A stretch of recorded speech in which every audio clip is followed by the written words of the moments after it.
এবার রংপুরের ডিসিকে স্যার সম্বোধন না করায় উত্তেজিত হয়েছেন। আমরা যেন সবাই ভালো মানে ভালো কথা স্মার্ট সিটিজেন হলে 2041 সালে সোনার বাংলা হবে। প্রতিবাদে অবস্থান কর্মসূচি পালন করেছেন ভুক্তভোগী বেগম রোকেয়া বিশ্ববিদ্যালয়ের শিক্ষক ওমর ফারুক।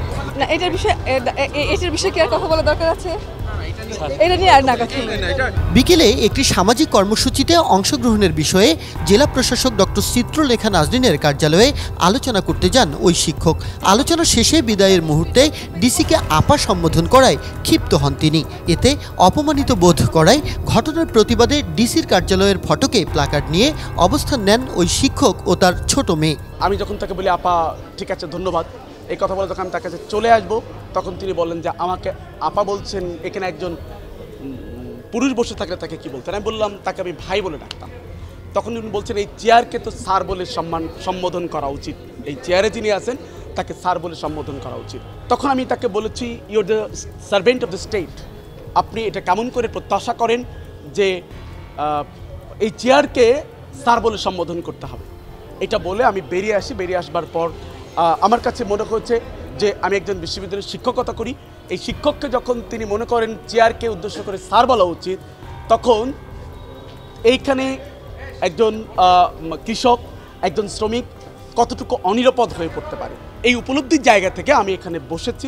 বিষয়টি সামাজিক যোগাযোগ মাধ্যমে দেখে মুহূর্তেই বিশ্ববিদ্যালয়ের শিক্ষক শিক্ষার্থীরা ঘটনাস্থলে উপস্থিত হয়ে কর্মসূচিতে সংহতি প্রকাশ করেন। প্রশাসন যদি এরকম বাধ্য করে স্যার বলাতে, তাহলে দেশে সাধারণ জনগণ বলে কিছু থাকে না। আজকে ওমর ফারুক একজন বিশ্ববিদ্যালয়ের শিক্ষক, বিশ্ববিদ্যালয়ের সম্মান সর্বজন বিদিত।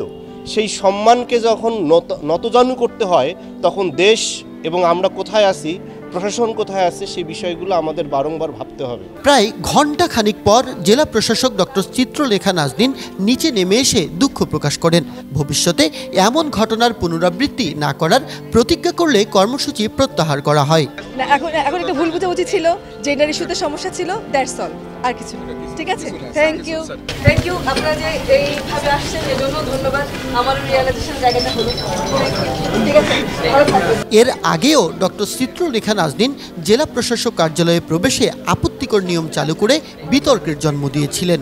এছাড়াও দেশের বিভিন্ন স্থানে ইউনুকে স্যার না বলায় নানা অপ্রীতিকর পরিস্থিতির সৃষ্টি হয়।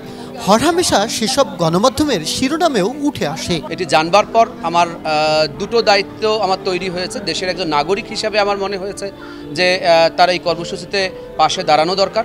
একজন সহকর্মী হিসাবে মনে হয়েছে তার পাশে দাঁড়ানো দরকার। প্রজাতন্ত্রের সবাই নাগরিকদের বরং স্যার সম্ভাষণ করেই বলবে। নাগরিকরা কেউই তাদের মানে বিভিন্ন প্রতিষ্ঠানে যে স্যার অ্যাড্রেস করবে না, কিন্তু এখানে বিপরীত বিষয়টি ঘটছে।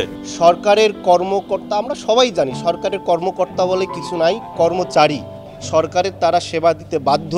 কাউকে স্যার, কাউকে অবনমন বলা, কাউকে অবনমন করা, এটা তাদের কর্তব্যের মধ্যে পড়ে না।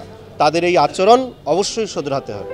এখানে এর আগে জেলা প্রশাসক আনসার দিয়ে রিক্সাগুলো রাস্তার মধ্যেই, গেটের মধ্যেই রিক্সা থেকে লোককে নামতে বাধ্য করিয়েছিলেন। লোকজনকে গেট থেকে নেমে হেঁটে হেঁটে এখানে এসে ঢুকতে হতো। এই 31 বছর বয়সে আমি কোনো জেলা প্রশাসকের এ ধরনের অ্যাটিটিউড আমি দেখিনি এবং আমি এ ধরনের সম্পর্কও দেখিনি। Majed Masud, DBC news, Rangpur.